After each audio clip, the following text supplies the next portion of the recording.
la prod. Oh yeah, yeah. Oh yeah, yeah. Oh yeah, yeah. Car pour de vrai, je n'ai rien. Shalom, shalom, shalom, shalom, shalom, peuple de Dieu. Partout aux amis, dans la province, Libanda Mboka, Bolanda toujours, émission Nabino, venez à Jésus. Dans mon coulalelo, on a souhaité Bino vraiment, Bolandi Malamou, avec votre humble serviteur, le pasteur Siméon Matondo Mwanzale Chama, autrement le gouverneur spirituel de la vie.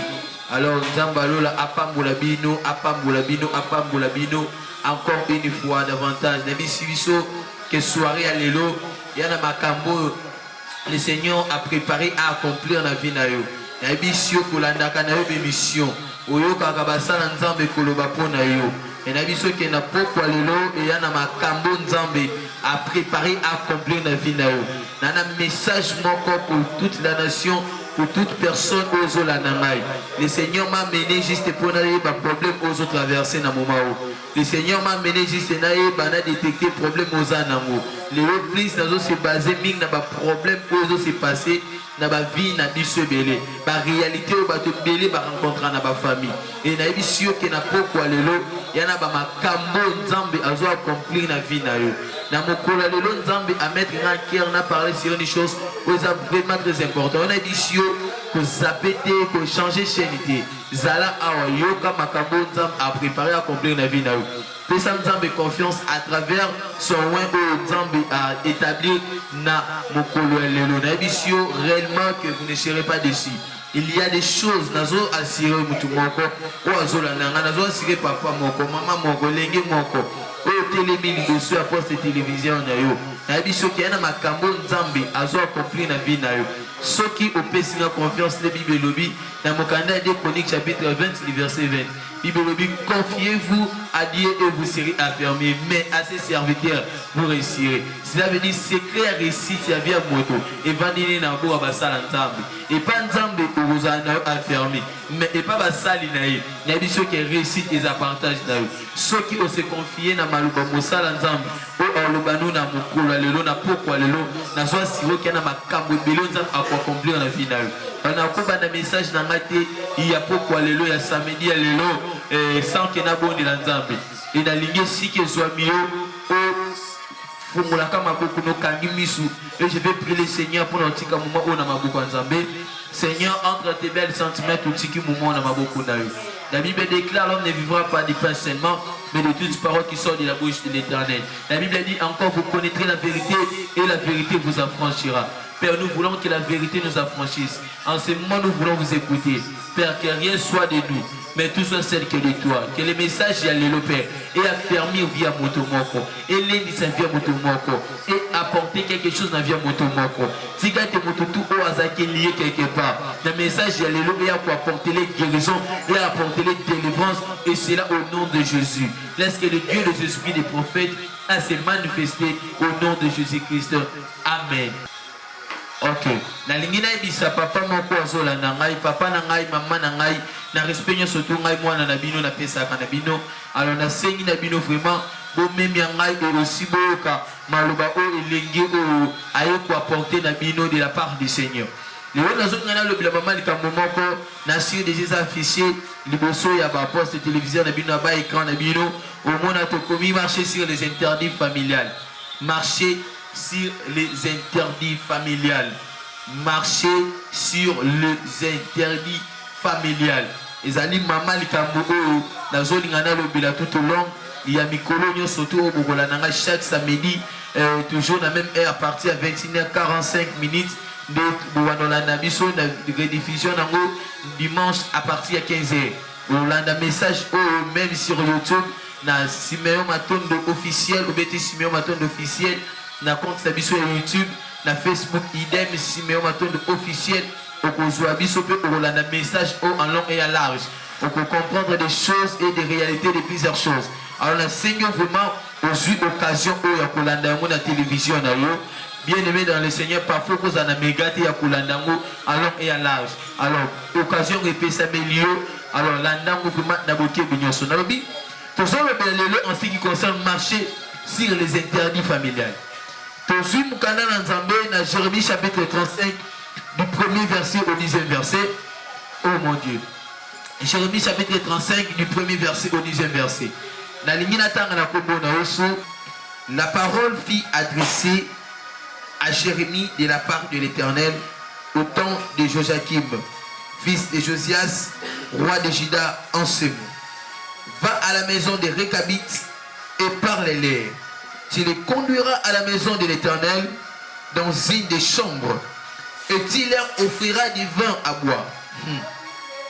Je pris Jazania, fils de Jérémie, fils de Abizania, ses frères, tous ses fils et toute la maison des Récabites.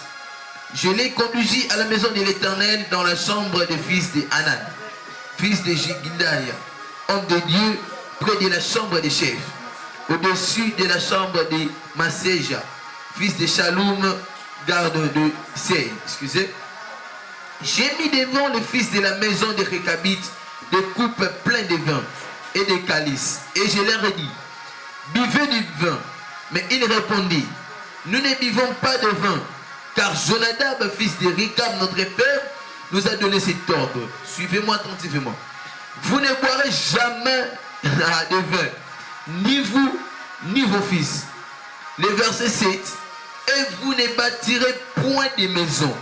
Vous ne sèmerez aucune semence, vous ne planterez point de vignes, et vous n'en posséderez point.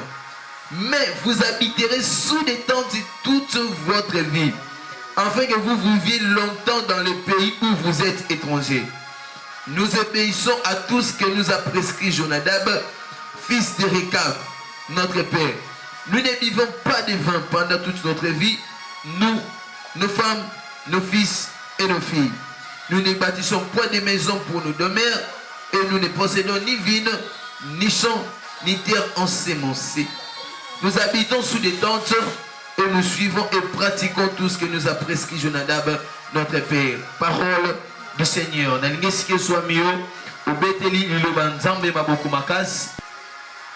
Que Dieu vous bénisse abondamment.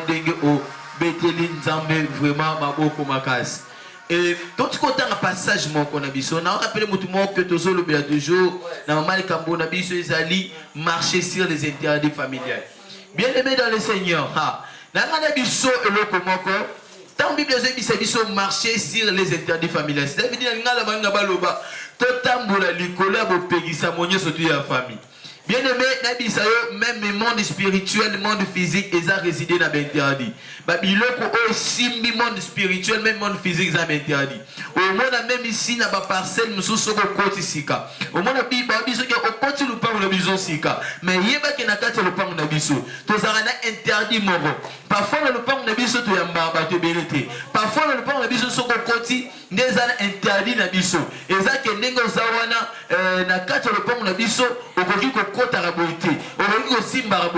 parce que même dans la parcelle tout au kotaka il y a un principe mort bâti la biso et même ici dans 4 mots la biso ils ont interdit et ce que remarquez bien au moins que derrière chaque loi il y a toujours des interdits mais bien que ça ramabete mais dans 4 mibeko surtout au moins que ça n'a interdit mort et derrière chaque interdit se cache une punition au moins la biso biso na mibeko que ceux qui au permis mutu parfois au coquille à prison et au conseil le comment cela veut dire que pour mouton quand à prison et seigneur bomati ça veut dire c'est déjà un interdit mort bâti la moutou moko à coquille conseil la moté ce cas ça il y a un loco moko et ma bé parfois coquille comme là est-ce que moutou moko azana ensemble na pourquoi les loups na ngana bisa moutou moko na ba famille autobotama na ba famille autozali bien aimé yeba que ça na interdit moko bâti la biso et ça na ba mi bé moko bâti la biso on mutakoki ko avancer en côté mutakoki ko leka côté mutakoki ko avancer dans côté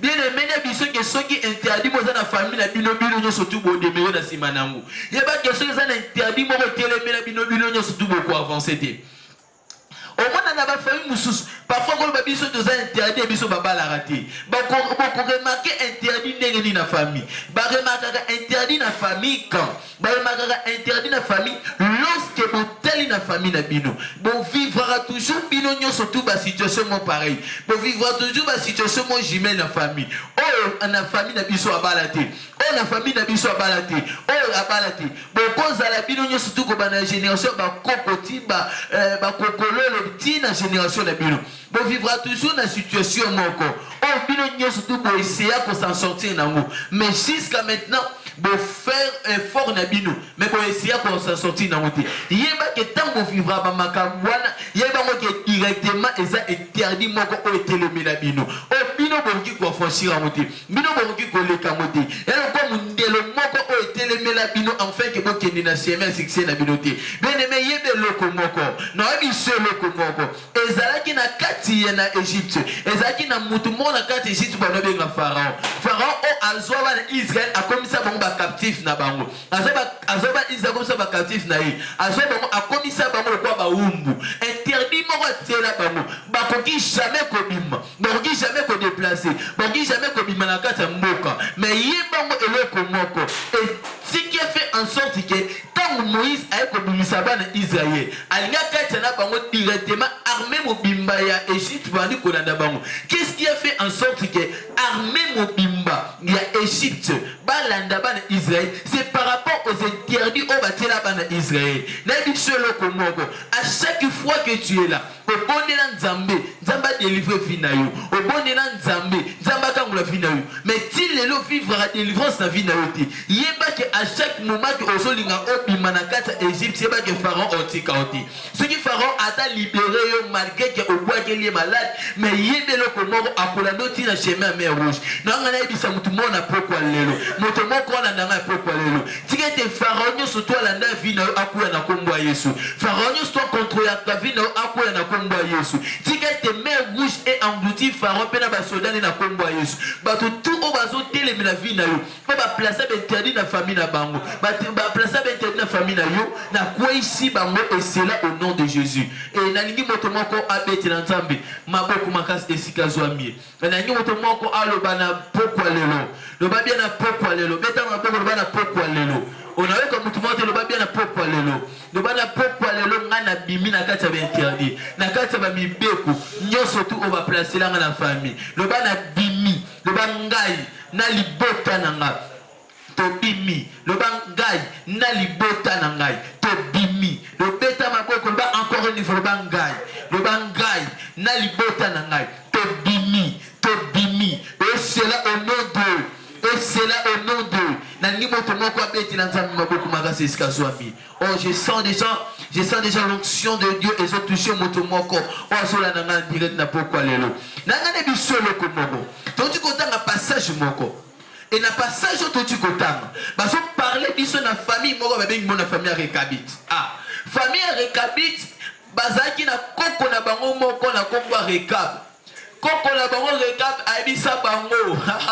abisa bango le comment abisi bango est woza na génération na bino mobimbo yana mutu moko te akoki kotikala komela fin babi boko tikala ka kotonga banda kuti boko tikala ka kotonga banda kuti vina bino mobimba boba novembre na si ya batante pour expliquer batante ezali bato bakendami bango mama ngengenge ba remarquer eloko moko il existe une différence entre une maison et une tente ndako eza bandako to vivre na ba ville to vivre ndako na Gombe mutaza na villa na ye na Gombe ala mwanda kune mwa kitoko na Gombe azana mwa sikane moko na Kimbati kata mais ici fait bien mandako mais tente ezali mona bandako o batonga mona ba makasa bandako batonga ba makasa mona basangisi mais yoka sko principe ba pesa batu ba pesa principe basolo babu bonde bozawana na famille na bino mobimba boko vivra toujours vie na bino vivra toujours nani bobanda toujours ko vivra na se ya batante bobanda ko tonga kanda kuna vie na bino te vie na bino mobimba vivre na sa tante ndeko na ngai zala vraiment clair mutu même ici attends excusez azata na mbo mutu même si azata na mbo jamais akoki ko tonga ndako o atonga ndako e ko la présentable na biso ba tutu ba komisa yi ya ko tonga ndako te parce que elle loi moko o et ça en sorte que est bloqué makambo nyonso tu ya vina ya na mibeko moko on va placer là. Il y a une loi moko ça na ordonnance moko. Il y a un interdit moko telemela. On koki ko ça en sorte que mutu azolunga alongwa ne loko na maoso sortir na ngote. Bien aimé na biso loko moko. Haha. Yeba ke na kata famille nyonso tu. Tokoza biso nyonso tu bana Jacob mais na kati na biso nzamba temisa toujours Joseph. Na biso na pokwa lelo nzamba zo telemisa loko Joseph a famille na kombo ya Yesu. Même ici bien aimé na ngena biso loko moko. Ba te belé bazo vivre lelo na sa interdit. Interdit ya koki kotonga ndako te. Oh, ceux qui n'ont remarqué que ceux qui la chose, le problème comme la liberté récabite. Nzambe même a tindé bango Jérémie Oazaki prophète. Ya Nzambe aye asui bango. Excusez, asui bango. Amema bango en sorte qu'il a délivré bango. Mais babité biso makambo te. To sala ngote. Pourquoi? Parce que bane ko se référer na makambo recap okoko na bango aibisa bango. Na bisa yo, maloba bakoko na bino maloba ezaka maloba. Mais na mutu moko solo bi loba na vie na yo. Même ici esenga maki ke opika na piscine bete za mes présence eza girson na vie na yo. Na zo biso na pokwa lelo, nzamba kangola yo esika maloba nyoso ta famille na lobama. Na loba na mutu moko na pokwa lelo. Tika nzamba lola bimiso na sona libota. On a libota mo bimba kozana interview etelema. Na loba kwa mosala nzambe na ole ba kwa mosala nzambe mutola ndangai tikete grâce à nzambe et ça partage au nom de Jésus-Christ. On a vu ça va te belé bien aimé na bisayo ako simba mbongo un autre problème ité simba $1000 un problème ité simba $10,000 $20,000 $100,000 mais principe eza moko zwambo moyo sou utiliser na yo mais le pam au sombate. Et bah tu belé le long de biso bien aimé. Bon vivre makambo. Au monde yende ko haha. Asimba kambongo. Ane sika bien salaka. Ane sika bien zwara na mbongo. Azane chanceuse ndeko na ngai. Mais ceux qui comme na ida sont ma parcelle au moins pas mbongo qui na ba dépense inutile. Ce sont des choses parfois où ça vous arrive. Dans le pan, la famille n'a plutôt. Vous êtes dans moto, mon côté, ou à la parcelle. Bien aimé, la bisole, comme moi, le pan, on est garanti, ça va venir. La bisole, le pan, vous avez des familles, la bino, et le kayaya. Soit le pan, on a eu au tiaba, si comme moto, même si ça a une idée, on a la possession de le pan, moi, à son le pan, moi, à son mesati. Moi, à son mesati. Pourquoi? Parce que, oh, ça dit quelque chose, attache idée, moi, ça les a dit. Il y a que si ces choses-là vous arrivent, il y a que les interdits moko etelemela yo. Il y a un pays qui s'est moment etelemela yo. Pendant que nous sommes là, je suis en train de voir des personnes on nzambe opé sa bango le pas mona année o. Moto moko apesa amena beza partage na yo. Na biso opesa amena beza partage na yo. Tika ete nzamba lola localiser problème ne pas pesa mon solution na kombo Yesu. Je vous invite tous. La consolation salaka. Nous sommes l'église de la consolation. Dans l'église de la consolation. Nous sommes croyants que nous avons des livres. Bien aimé, nous avons l'église de la consolation. Ma vie n'a pas changé. La mission contactez 082 12 71 015. Voilà, on reçoit en direct sur WhatsApp et sur toute plateforme. 082 12 71 015 082 12 71 015. On va nous sonner orange soit 089 48 61 626 089 48 61 626. Bien aimé, on conçoit biso na facilité. Tala, tu repères sur ma coordonnée et scanner au conçoit église, au courrier tu reçois la na calme nyon surtout. Et Nzambalo a pour accorder délivrance dans la vie. Ceux qui ont remarqué ma camo ils ont arrivé dans la vie et que Nzam a permettre en ce que oyo la nangai na pourquoi lelo. Nyabi ceux qui na makambo Nzam a réservé à accomplir la vie na yo. Oh, bien aimé. Ha, ba peki sa famille rekabit ba koki ko produit malo eloko malongati. Tala ata interdit yango ezalaka de kunangai ata balongo ezalaka bo pekisa mutu akoki jamais ko bâtir ndako. C'est que famille na bango mobimba na comprendre eloko moko ezana be interdit mo bâtir bo bakoki ko produire eloko malongati. Parfois la famille na bino pesa bongo bozata na mutu moko te boko benga za repère Oh biso toza na mutu moko za sote na Paris. Toza mutu moko za bo oboza le kwa repère na biso. Oh biso nyo so ba ko se repérer pa na ye. So na problème ibo na bengi ya mais yo za rabomote. Na tongo oso la mukabo na bipoti. Tongo la mukabo komi boko mukoluka na bino no boko motala. Ya Juliette kabila no 500 francs. Ya Julie kabila no 100 francs. Boko mukoluka mutu apeso ata 500 francs. Na famille bo omo na bande kwa basi bavandi na kwa ko senga ba ya mibali bambongo. Wana ko bete morali jobala tala ozaki toko ya mobali lukela ngata 500 mwana beti ba morali nyoso tuna suka na mopozo nini mbongo ya eza via soni eza via soni eza vraiment via soni est-ce que na toutes nos questions ba mama mai ko limbisanga parfois on fait ça exemple ko fait ça bino passi na biso loko moko musala zo sala lelo parfois zo te kamai est-ce que na vino revara un jour côté kamai. Est-ce que la vie n'a eu? On va qu'un jour côté Kamaï. Non, moi ni le parfois va te belé le bakumba pousse. Le va te belé parce que ça la va misa le bakana ou ça la vie d'abonté. Tout n'a pas mot. Est-ce que pour kanaka un jour qu'on vive vie au?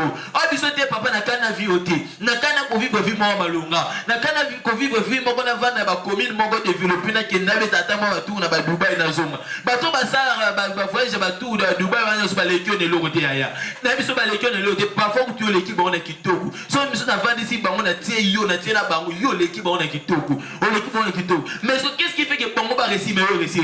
Babylone biso ça te que potano no ko kité et ça yo il faut que na yo na biso na poko lelo ya na makambo nzambe azoku accorder na vie na yo et na biso il suffit zo ka courage au téléma ya na makambo nzambe azoku accorder na vie na yo et pendant que je suis en train de parler ainsi ya na moi simoko la na siko ya na makambo nzambe azoku accorder na vie na yo na poko lelo nzambe olongolo na soni moko la ta libota na yo soni moko la ta vie na bino bozala bino nyoso ta famille na bino ba senta kaka o ba uzu batiki o ba porte sur batiki papa famille papa na maman ba kumaka ko zoani no charge na bino bien aimé na biso le ba trop c'est trop na ngombe ta maboko le ba trop c'est trop le ba bien trop c'est trop le ba trop c'est trop assez c'est assez et le kindelo bien aimé na biso le kindelo et le kindelo likambango ekokendeti wapi problème ngo ekokobati wapi toko sambela ndenge nini to gêner to mati bangomba mais solution toujours ikeleve yaya na biso na poko lelo na biso que nzamba so accorder quelque chose dans vie na yo nzamba so délivrer vie na yo na kombo ya Yesu marcher sur les interdits familiaux tozo tambola lelo likola ba interdit likola bo pekisa nonyo surtout ya famille tozo tambola lelo likola bo pekisa nonyo surtout ya famille nyo surtout ba tia na ba famille na biso ba interdit ba principe nyo ba télé lycée la biso o ça en sorte que bloquer vie na biso na pourquoi lelo nzamba lelo kangola yo nzamba lelo kangola yo nzamba zo kangola yo nzamba zo kangola yo ba te belé ba tia bo interdit akoki ko balate oui interdit na ye akobalate ata saline na kobalate ya yo saka kitoko na biso osalaka kitoko wola nanga itala oza vrai bébé ba misusu o ba paliwana balekyo ne lokote mais tant mutu o vivre na se ya lien o vivre na se interdit moko ba koki interdit et pour ça en sorte que moi c'est 18 ans comme malelo nyama 42 ans. Na biso makambo solo mama yango mona ka sorti ke otala beje ni fille ya azana 20 ans mais akomo bimisa elongi ba mama 50 ans otala elongi déjà comment déformer rien mobali po mona yebo akulu ko mama moko kala elongi moko nune elongi moko bebe elongi moko pola. Pourquoi? Parce que vie na yo et ça c'est interdit moko. Nabiselo komoko muto azana se interdit muto azana se interdit famille vine mobimba atuti maquillage côté make-up no tiaka wana yaya opimina kwa ba mona no kwa gorille ati baba nini wanyaso ekosimba te c'est pour cela okutana toujours na ba déception olingi na mobali o atikio a promettre au combat lo boaki ici. A cause de la famille riche, famille mon bon. On se contente toujours na batu moko kaka ligio abwaki. Okom no pa pape mushua et c'est fika na pa musa moto qui après na saini na bwaki. Vine comme le quoi usage niki ya. Ha. Ti wap. Vina yo ekomi boiti wapi. Ti wapi assez c'est assez. Eleki. Okonyo koma ti wapi. Okonyo koma ti wapi. Bobandana bango misusu lo yenge. Misu bokoli na bango na babali. Mais okoma lelo ya quartier. Okoma ka kovanda ka nesi, okoma kovanda ka kotonga. Hein? Okoma kana ko vanda ndo kotonga. Yita mo masona kutu. Ye. Tala ye. Ala tata kitokote. Ye kutuboyi. Ya. Okoma ka kotonga mabala batu. Otonga ka mabala batu. Wo mo masona kunina monya za infidèle. Omo mbalo na kuna mone bo. Yo okobala mukolo nini. Lorsque mtaza sa interdit moi bala zate. Vous remarquez que dans cette famille bino e mutu moko bala te. Ce qui a proposition libala mo il faut mo bala changer ba idée. Sur la proposition libala il faut mo bala kambongo limwaye. Ce qui fait cela, ezali que pour que de gobeta mutu gauche droite donner. C'est par rapport aux interdits où étaient les melibino. Par rapport il y avait interdit où étaient les melibino. On doit faire en sorte que Makambuna Bino Nyo soit bloqué. On doit faire en sorte que Makambuna Bino Nyo soit lié. Oh, na biso lokola mosako la Nzambe. Nzamba lola zokamula mutu mona si ya minyolo la famille. Nazo biso na kat na pokwa lelo haha. Ezala ba bénédiction musus eyaka il faut Nzambe alongo la vasti pour remplacer Esther. Nazo biso koza Esther na pokwa lelo. Ya ba musus na ndako libalo bavandi esenya ba ote bazala wana. Mais Nzamba lola zo joyeux lokola Esther azo remplacer esika wana. Atika Nzamba lola kota mutu mona kata libala na kombo Yesu.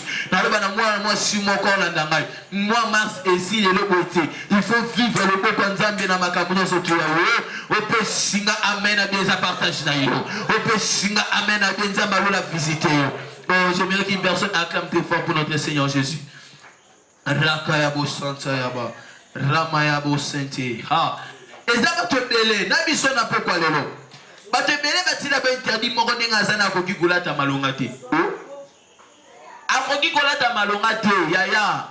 Ozomona mwana mwasi surtout bana basi boli bisanga lelo poka na elebino boli bisanga bande ko nanga basi na bibino ba mama osimbi makambu tala na bisayo bana basi omona mwana mwasi moko na veni ye po alata bien il faut alata kaka kiuchana la timwa sengle li puta mwana tongo pa na tongo bibo a procéder ba mona na kwa pa ba fonci abandi ko beta masolo ou procéder tini te mamoka bon alata ka bizarrement au moins si pour alata malamu difficile mais au moins ya simba kana mbongo simba kana yi mais pour alata convenablement difficile tala bilon misu je zara te ki salite misu je zara interdit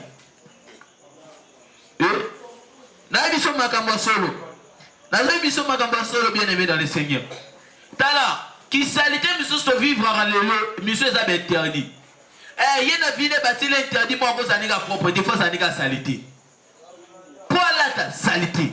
Au moins la dit et la maman salité. Azab salité. Et ça jeune fille monsieur so mona pas sous vêtement de sali déjà 10 jours quand on a nzondo. Bilo monsieur c'est ça dit ben interdit nem de kangayo. Salité. Interdit à koki kolata malongati. Même si mtana mbongo maomona pour lata sombe lamba difficile. Il faut luka na maman quand la tombola ke na masine na luki ba 17 et bilambe comme moi j'ai à tombola ça na bois kala tina zotorio. C'est ce qui se passe là-bas via ba tebele. Bien aimé na bisayo et c'est interdit monter les melayo. Et ba mi sous bazawana pas coquille jamais qu'on soit mobile malonga bien aimé tala da ba famille monsieur sublom monsieur zalaka na lo belongo par rapport à une expérience ça coûte dans le ministère au moins la monsieur so biso ngane na za na coûte na ka mobile moko betanga chaque jour atika so mobile mo malonga de so mobile mo fu mobile na so tisula mais bali soit fois mobile wana coûte na vie na ka mobile moko bongo kaka alinge ka pasani azangi mobile po monika ke nava na ngamoza bien tingana lingaka ama utali mobile ngo a convaincre no de metiko lingaka mibala bongo bakutana oyo kutana kana vina bango malgré boto ozana ngone kunanga mwasi mokutana kana mibali moko kaka bongo elongi guga comportement bongo soit azam piake soit azam melidiamba soit tika bongo na biso interdit à des okuya lelo na komba Yesu. Si vous remarquez ma signe on en peut ça. Sachez bel et bien que Nzambalola a accompli quelque chose dans la vie na yo. Et je sais que nous sommes je sais que Nzambalola a pensé en sorte que ma cambo est impossible dans la vie na yo et comment possible. Oh mon Dieu mon roi. Na ligne ce que soit mis au Kobo Sanate, nous sommes l'église de la consolation. Aujourd'hui c'est tenu devant un chamar. Je suis le pasteur Siméon Wato de Mwanza. Je suis le pasteur de l'église de la consolation. La mission église de la consolation est dans la musique de Toswami. C'est l'avenue Bouma numéro 40. Avenue Bouma numéro 40. Quartier Kayol, on a commis qui manque que Arrêt Pascal. Sauf que Arrêt Pascal, au côté de Monkali, au Tuni Bango, Avenue Bouma. Avenue Bouma numéro 40. Bakola Kisa ou même ide et pas nangai le Seigneur en sa grâce. Détecter problème par les prophétiques. Tu peux prophétiser pour nous. Tu peux dire une source. Tu peux même la délivrance. Zambalou a délivré. Bisous de senga que l'on commence à plus cher que ne bouquet pas prophète nous passer on a zaka clair. Bisous de senga et le bisous de senga que ça juste yela bisous au wanoza on a sac. Oza on a sac on a sac nous allons quoi monter manayo. Yela bisous de kondimé zaka ça monter manayo. Yela bisous ngo et Zambalou a accordé délivrance facilement. Et c'est un peu ça. Nawe bisous le kumongo. Et ma famille sous bâti la baba interdit ba ça va réchiter. Vie na binoka pauvreté. Yaya, maman, ndeko na ngai, papa na ngozola na ngai. Vino mobima toujours faut vivre à pauvreté aux anango. Naibi solo komoko, tolongolaka idée erreur le pauvre en esprit, bato ba itizami ba verset wana. Baza bato mingi oyo tsoro talibe pochi na ye. Azana 50 fois baiser normalité kada na zoluka kola bambango pour que son bango banakwe. Na ebiso makambo koma ka bien aimé. Ce sont des choses où parfois ça nous arrive. Mais bien aimé mona moto akoyeba moti. Akoyeba moti nazo chité. Nazo chité na bisayo. Bien aimé. Et comme il de délivrance pour na yo. La nebiso chaque samedi à partir de 21h45. Chaque samedi, rediffusion dimanche na 15h. L'année biso, tu vas continuer encore une fois dans la séance d'enseignement. Je sais que vous avez qui bénéficient en ango. Je sais que vous avez bénéficié en ango. Maintenant, biso qui est bangolo comme qui est délivrance et coquille déjà. Et comme il tente de délivrer mon tour, on a ça interdit. Et comme il tente d'accomplir des choses dans la vie. Bien aimé dans la bisayo et comme il tente de ce que le message est tout c'est que Nzambe a besoin à quand la vie. On a bénéficié encore une fois. Il y a quand l'église de la consolation. Et Nzambe a pas encore une fois. Il y a une émission d'Abisso. Il y a ça plus de précision dans tout à la Nibisso. Partout de la Nibisso, dans ma province, Liban, Namoka, Angola, Brazza, partout dans le monde, au Bolandi, votre humble serviteur, le pasteur Siméon Maton de Mwanza. Le pasteur Siméon Maton de Mwanza, Azali, na kata commune Kimbantik aussi, na kata église la consolation. Église de la consolation, c'est une grande communauté et aux Anaka et au monde entier. Moi, je dirige ici à Kinshasa, et je suis à Avenue Bouma numéro 40, Avenue Bouma 40, Avenue Bouma 40, na quartier Kayolo, commune de Kimbanseki, Arrêt Pascal. Partout qu'on soit à Kinshasa, aux transports aux autres qui est Pascal. Aux transports aux autres qui est Pascal, au Kitina Pascal Wana, sur le Kitiwana, au lieu, au côté route Mokali. Au d'ici Baba Memayona, Avenue Bouma 40, Avenue Bouma 40, Sokoko Miwana. Et au Kozala bien orienté. Les pasteurs reçoit chaque lundi, de 10h à 14h et le samedi pour la consultation prophétique. À partir de 10h aussi à 14h. Le pasteur Aposalawana Nakoyamba yo et Togo Solola. S'il y aura des choses que le Seigneur a otalisa, et tu crois vraiment au Dieu de cet esprit des prophètes, et je pense que, et je crois que Nzambe a accompli encore Makamba Minene tout au long de la séance autour de la tout Sambelaka. Chaque mardi à partir de 16h, mardi 16h 18h30. De 16h à 18h30, nous avons là. Nous avons prière et fait ma case chaque mardi. Les mercredis, nous avons midi prophétique, ça colle là Yesu. Midi prophétique, ça sera midi à massacoli. Midi moko de sir naturel, oh Nzamba utilisation dans la dimension prophétique élevée. On a posé Nzamba le bapo na yo. Il y a chaque mercredi, dans midi prophétique à partir de 13h à 15h. De 13h à 15h, juste tous à la Kawana. J'ai dit tous à la quitte d'enseignement à partir il y a 16h toujours 18h30 et c'est un peu ça. Le samedi Ndenalobaki Nazara une consultation prophétique. Dimanche quitte de 9h à 12h.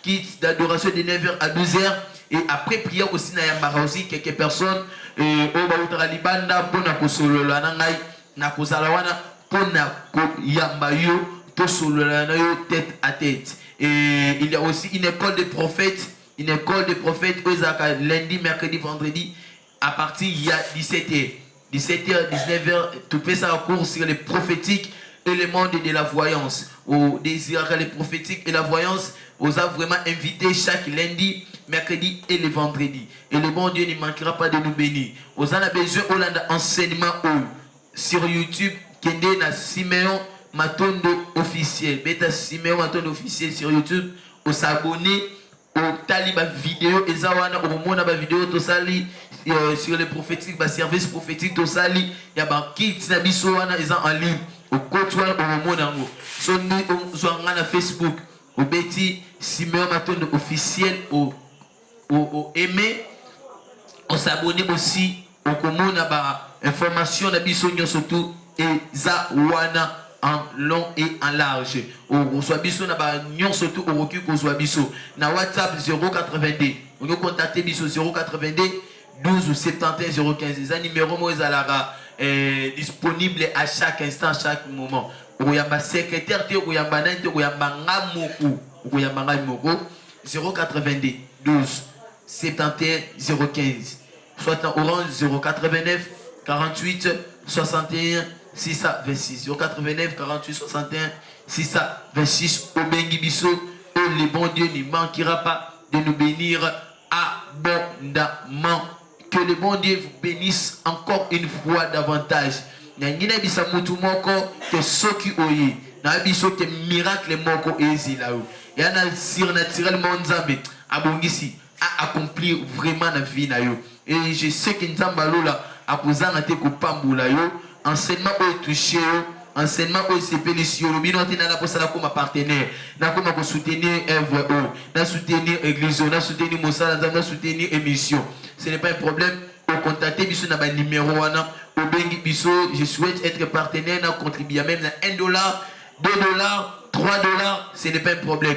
Pour contacter biso, le bon Dieu ne manquera pas de nous bénir abondamment. Que le bon Dieu vous bénisse. Je salue toute personne, saluer Maman Dorcas y est là et je salue toute l'église, la consolation, les serviteurs, les servantes de l'église, je vous aime énormément et je vous salue, je salue aussi mon père spirituel, le pasteur Robert Loussala, je salue le prophète Vincent Moutou et je salue le prophète Wina Balabala. Que le bon Dieu vous bénisse abondamment. Bye.